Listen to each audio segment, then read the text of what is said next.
আসসালামু আলাইকুম। আজকে চলে এলাম রকমারি হাউস থেকে বসন্তের একটা শাড়ি কালেকশন নিয়ে। এই শাড়িটি হাফ সিল্কের ওপর সুন্দর করে হ্যান্ড পেন্টিং করে দেওয়া হয়েছে। শাড়ি আঁচলে বড় ফুলের দেওয়া হয়েছে এরকম করে। তো শাড়ির বুকের সাইডেও সুন্দর করে এরকম প্যানেল লতা পাতা দেওয়া হয়েছে। আঁচলটা পুরো জুড়ে কাজ। তো এটার সাথে ব্লাউজ পিসও আছে 1.5 গজ। খুব সুন্দর ব্লাউজ পিসটা হাতায় দিকে কাজ করে দেওয়া হয়েছে। দেখতে পাবেন একটু পরে আপনার ব্লাউজ পিসটা। তো এই সুন্দর শাড়িটি যদি আমাদের পেজ থেকে নিতে চান তো অর্ডার করতে পারেন। নাম ঠিকানা দিয়ে হোয়াটসঅ্যাপে যোগাযোগ করবেন বা ফেসবুকে মেসেঞ্জারে ইনবক্স করতে পারেন। এই দেখতে পারতেছেন ব্লাউজ পিসটা খুব সুন্দর। তো এরকম কেউ চাইলে মা মেয়ে একসাথে মিলিয়ে নিতে পারেন।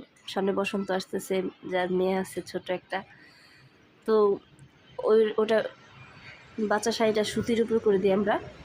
ইনবক্স করলে তারপর বিস্তারিত জানতে পারবেন, আর প্রাইসটাও ইনবক্স করলে জানতে পারবেন আপনারা। এটা বসন্ত ছাড়াও হলুদের প্রোগ্রামে পড়তে পারবেন। সবাই ভালো থাকবেন। আল্লাহ হাফেজ।